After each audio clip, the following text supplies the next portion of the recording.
Since our childhood, we have all heard of such a nation that had crossed all the limits in their knowledge of stars, so far ahead that they declared themselves as those who could predict the future, and thus they were punished.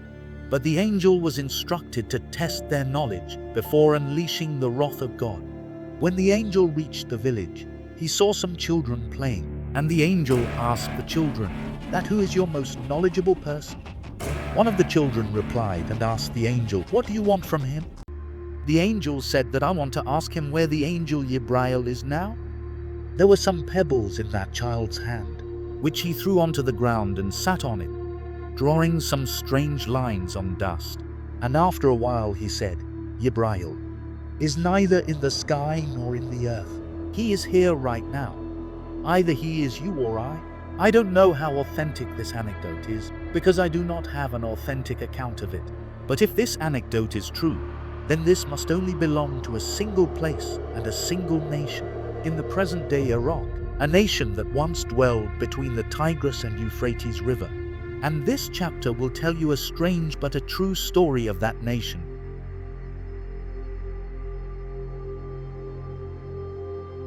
But before proceeding further, I want to tell you some important things about this region.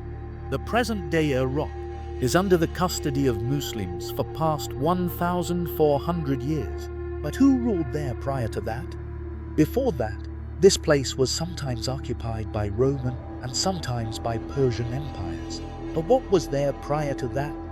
Before that, this area was under the command of Alexander the Great, meaning Greeks. But what was there prior to that? Before that, the region belonged to the great Persian king Cyrus, the very same Cyrus who freed the Jews from Babylonian captivity and let them go back. And it happened around 2,500 years ago. But what was there prior to that?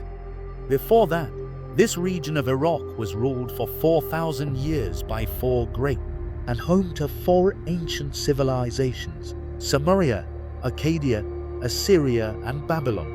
Rivers and civilizations have a special connection. Nearly all the oldest of the civilizations began near the great rivers. For example, ancient Egyptians near the banks of Nile, ancient Aryans near the banks of Indus River, or the Wanhu civilization near the banks of Yellow River in China. But the civilizations and rivers, of which I'm about to tell you today, it has been called by the same name throughout the history of Iraq. A place between the 2 rivers, Beit an-Narin, meaning between the 2 streams, Bilad al-Rafadin, meaning between the 2 branches, Miyan-e-Rodan, meaning between the 2 rivers. In fact, even in the Hebrew it is called Aram Naraim, meaning a garden between the 2 rivers. In fact, even today, it is still referred to as Mesopotamia. And Mesopotamia in Greek language means a land between the 2 rivers. All the recorded history about humans that we have in written form, it was the people between the 2 rivers who began to write it down. One of these 2 rivers is of a high religious importance, the river Euphrates, the 4 rivers that were reported by Prophet Muhammad, that flow from the source of Sidrat al-Muntaha on the 6th sky. One of those rivers is the river Euphrates, and the other 3 are Seyhan, Jehan, and Nile. Euphrates has a major role to play as a sign of the end times, that a mountain of gold will appear from the Euphrates. Everyone will hear of this mountain and go to it, and everyone will fight over it, and will fight so fiercely that every 99 out of 100 men will die, whereas everyone will be expecting to be the winner and take all the gold that it has. And Prophet Muhammad strictly forbade us to take nothing from it.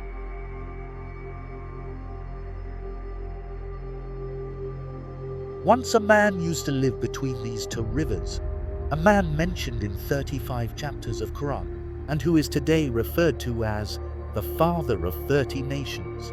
He says something very peculiar in the verse number 88 and 89 in Surah Safat, and that is where I wish to start this chapter. And he looked up to the stars in contemplation and said, "I am really sick." Who was this man? Abraham, declared by Allah as my friend in Surah Nisa, who is twice referred to as soft-hearted and patient in Surah Toba and Surah Hud used to say that only those who come to Allah with a pure heart will be saved.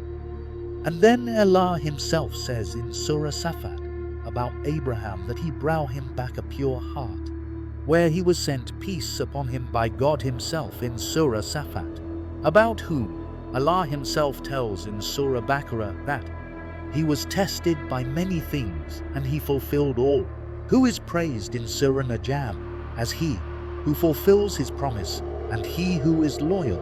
And he was the prophet who was shown all the creatures of earth and havens, according to Surah An'am, so he could be a staunch believer. In fact, the titles that he is given Quran by Allah are as such. In Surah Baqarah, the father of nations, the father of Muslims in Surah Hajj, and twice as the chosen one in Surah Nisa and Surah Maryam, who is declared at least 6 times that he was not a polytheist.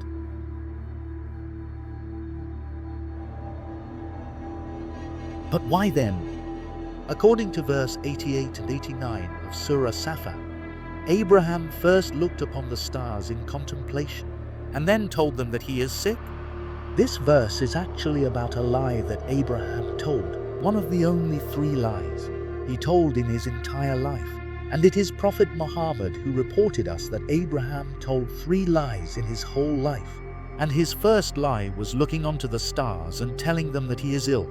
The second lie was about a large idol breaking the smaller ones.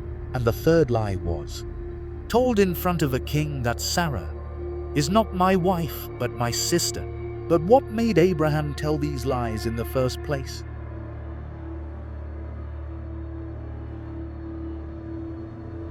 Now, whatever I'm going to tell you in this chapter are hard facts, a tale written by the hands of those who lived between the 2 rivers, about the stars and how did they look at them, the value of religion in their lives, the value of science, but perhaps even more importantly, what did they uncover through the knowledge of stars, a tale of their passion, and how dangerously far had they reached in their knowledge, and perhaps the most interesting part of this chapter, that what happened to all this knowledge after all? Where is all that knowledge now? This chapter is about the tale of these 4 civilizations. What was going on at the time that made Abraham to tell his first lie?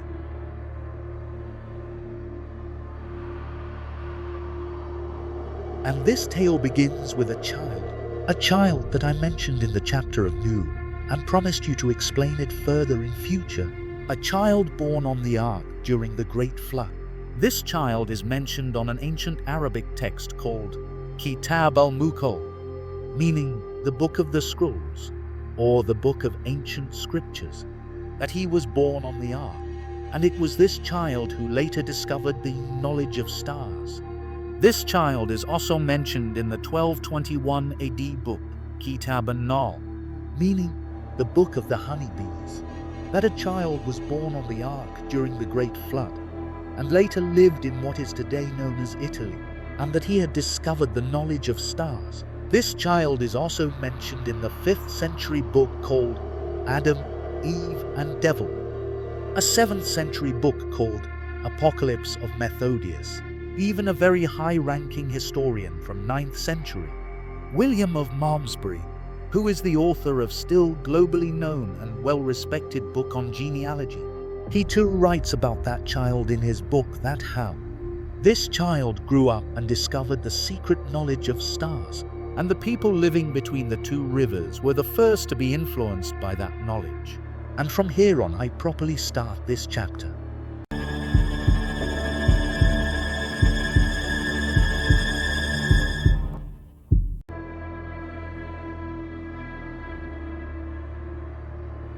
The first people to dwell between the 2 rivers were Sumerians.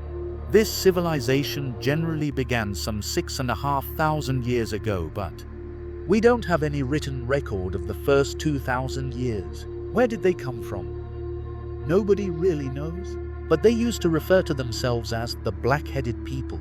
But the strange thing is that even later coming Akkadians referred to them as black-headed people, whereas the languages of these civilizations belong to different families. but I can at least say with certainty that the divine message did reach them. And I am certain of this because if you study their religion, you will surely see the traces that are only found in a divine religion. For instance, in the beginning there was only one God. Then the heavens and the earth were separated. Then the 7 skies were formed, and each sky is made of precious stones, as I have already told you in the first chapter. And the lowest sky is adorned with stars, whereas the highest sky is where God lies. Then the air, the rain and the storm were created, and then the man was created. And when someone dies, his soul departs to a certain place, as we, the Muslims, believe about the purgatory. Then the first 2 of the human creations were Lam and Lamu, which literally means people made of clay, which resembles to our concept of Adam and Eve. In a tablet discovered from Sumerian ruins called Sumerian King List, they have written about their 134 kings. After the names of 12 kings, they write about a great flood that came. In fact, in the chapter of Nuh, I have already told you about an entire tablet that speaks of that great flood. The flood tablet of Gilgamesh, currently present in the room 55 of British Museum. All of these things tell us that the true message had reached them. But something must have happened in the first 2,000 years of Sumeria, which lead them to consider sun, moon and the stars as their gods. In fact, each city had its own god.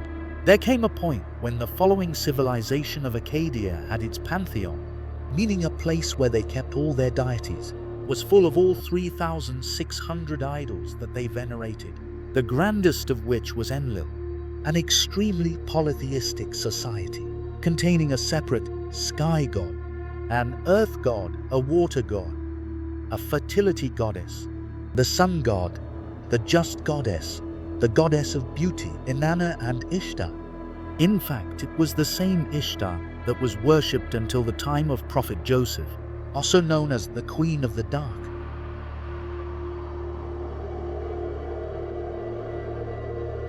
They used to take their idols very seriously, and the damage of an idol was considered the sign of a great calamity to come. In fact, during an Assyrian attack, one of their princes, Apla-Adina II, took the idols and ran towards the marshes of the southern land. From this you can perhaps imagine when Abraham had told his second lie. The incident reported in Surah Anbiya that Abraham shattered all their idols except the largest one, and when they asked about who did this, and consulted with each other, that there is a young man named Abraham who was heard talking about it. So let's bring him forth. So when they asked Abraham if he had done such thing with their idols, then Abraham replied that it was this eldest idol who has smashed the others. Why don't you ask him? They were convinced in their hearts upon this argument, but they still said, "You know it very well, that they do not speak." And after this incident, they decide to throw Abraham in the fire. You can imagine how pissed off must had they been after Abraham's such actions, looking at this treatment with their idols, whose prince had taken them to marshes to protect them from damage. What must have they felt after seeing their idols shattered in front of their eyes? And I'm not quoting you this marsh incident from any historical book, but from their own tablets.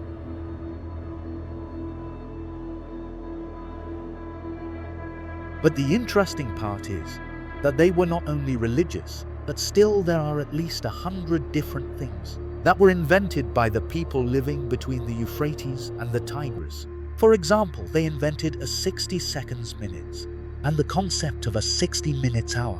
They were the first ones to build the arches in their architecture. They built their cities with proper city planning.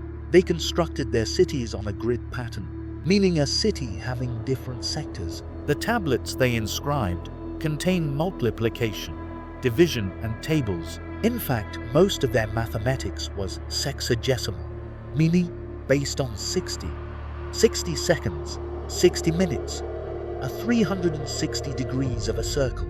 But how so?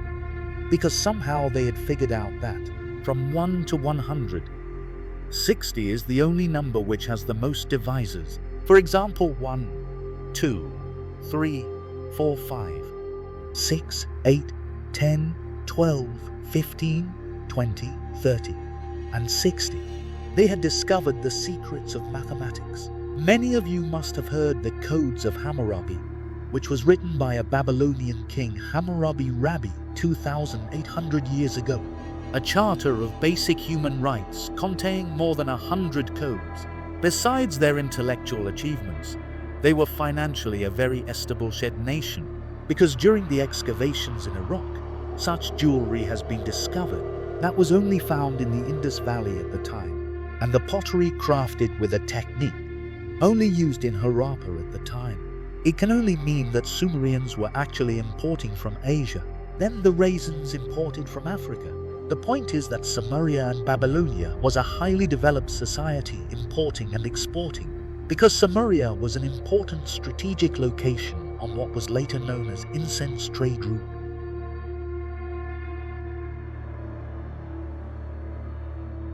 But their certain specialty, which I really want to tell you about, is their highly advanced knowledge of stars. Have you ever wondered why such an incident of Abraham is told in Surah An-An'am, where Abraham saw a star and said, "It is my Lord." But when it set low, he said, "I do not love those who set."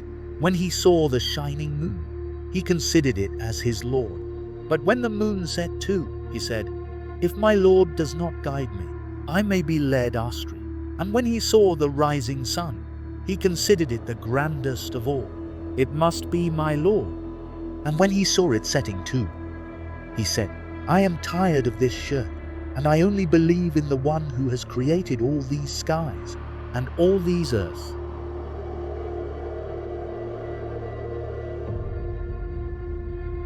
The people of the land between the two rivers looked at the sun, moon, and the stars as no less than their gods, and it was their belief that through the movements of these stars, gods informed the man of their intentions. A small artifact was discovered during the excavation in Nineveh, which was considered a piece of some kind of a game at first. But upon deciphering the object, it turned out to be a tool to observe the celestial movements. People of the land between the rivers were the first to figure out that the movements of the stars can be mathematically predicted. This tool could not only measure the movements of the stars, but also the rotation of the earth, which in itself is something amazing. Only very few civilizations had figured out the rotation of the earth. Basically, it was Sumerians who had divided the night sky into 88 constellations. The following Greeks actually only confirmed this, but all this accurate knowledge of the stars brought some false beliefs with it. For example, they believed that the movements of the stars can predict the future. And on this point, I want to tell you about a certain Sumerian king called Nimrod.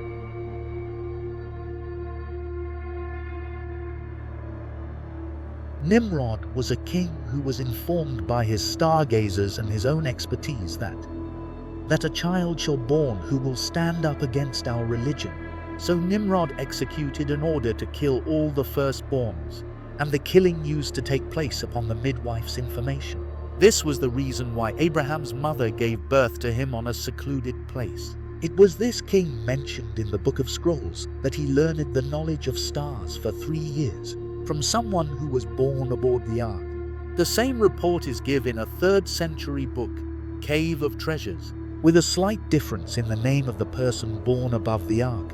Even today, from the 1284 AD Spain, you may have heard of a Judeo-Spanish epic, that when the king looked upon the stars, he discovered that our father Abraham will soon be born.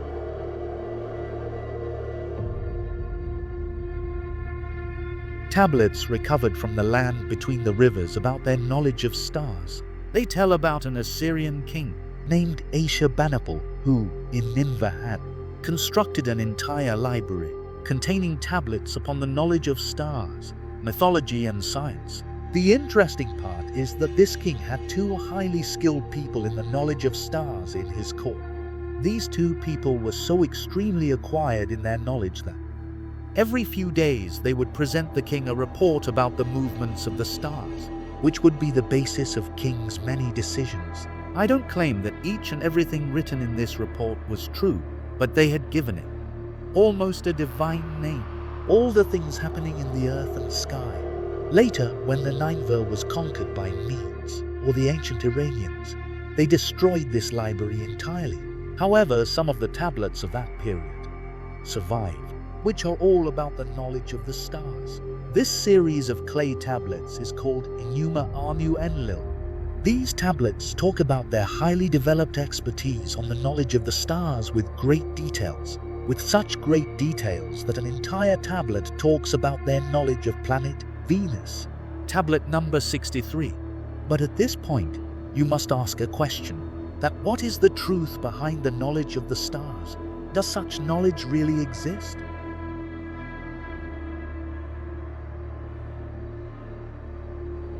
Let me tell you a hadith from the very beginning of Sahih Bukhari, and it is hadith number 7. This hadith speaks about a temporary truce between Prophet Muhammad and his tribe, Quraysh, and Abu Sufyan and tribal leaders were visiting Syria on a commercial trip. When they reached Al-Aqsa, the Byzantine emperor, Heraclius, or who was also known as Harkal in Arabic, was in his court, surrounded by his elite and his royal bureaucracy. He called for a translator and asked them, which one of you is the close relative of that man who has claimed prophethood in Arabia? Abu Sufyan says that since I was the one, so I spoke up. Heraclius ordered Abu Sufyan to sit in the front and the rest of the group to sit behind him, and asked his translator to tell them that I am about to ask some questions from Abu Sufyan, and if he gives me a false answer, then you must immediately tell me. And Abu Sufyan says, I swear by Allah, if I wasn't afraid that they will reveal my lie, then I would certainly lie about Muhammad. Then Heraclius asked 8 questions from Abu Sufyan, which are irrelevant to this topic, so I'm not discussing them here. But after he had heard all the answers, he said that if all of what you're telling is true, then soon Muhammad will take over the place where I stand right now. I knew that a prophet will come, but I did not know that he will be from you. If I knew that I could reach him, I would cross all the hurdles to meet him. And if I was close to him, I would wash his feet out of his honor. And then he read out loud the epistle of Prophet Muhammad that he had sent to Hakim Basri, and Hakim Basri had handed it over the Byzantine emperor Heraclius. Abu Sufyan says, when he finished the letter, many voices were raised in the court. Many people objected, and they drew us out of the court. And I said to my companions, that son of Abu Kabsha, meaning Prophet Muhammad, has gone out of our hands. Even the Byzantine emperor is afraid of him, and I was convinced at that time, Prophet Muhammad will eventually win.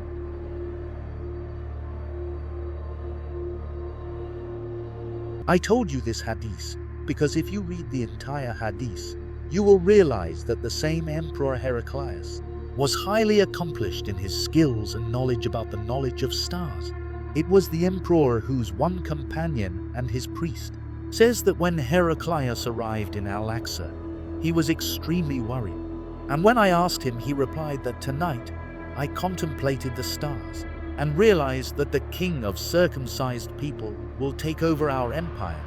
But to confirm this news, Heraclius wrote to one of his friends. That friend was also an accomplished stargazer, and he confirmed that this will surely happen. After this, Heraclius summoned his elite bureaucracy, where they closed the palace doors and held a meeting where he tried to convince the top bureaucracy that we should listen to Muhammad. But they were not convinced, and eventually Heraclius too backed off from his stance. Did you notice how seriously they took their interpretation of star movement?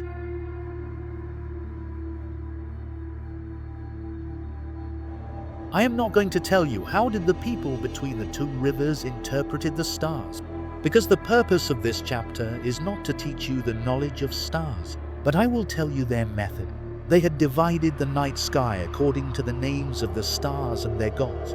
For example, the division of the group of their god Enlil, the group of Ea, the group of Anu, which were names of their deities. Then they would observe that which star is rising from which group of the gods. So looking at the time of the rising of the star, position and its trajectory, they would interpret a future event. And based on these interpretations, and sometimes judging past events happening on the similar circumstances, they would take their life decisions. I will explain you with an example that if the planet Venus is inside the group of Enlil at 5 Adon, and if the similar phenomenon caused a rain that lasted a week previous year, then it means that something similar will happen this year.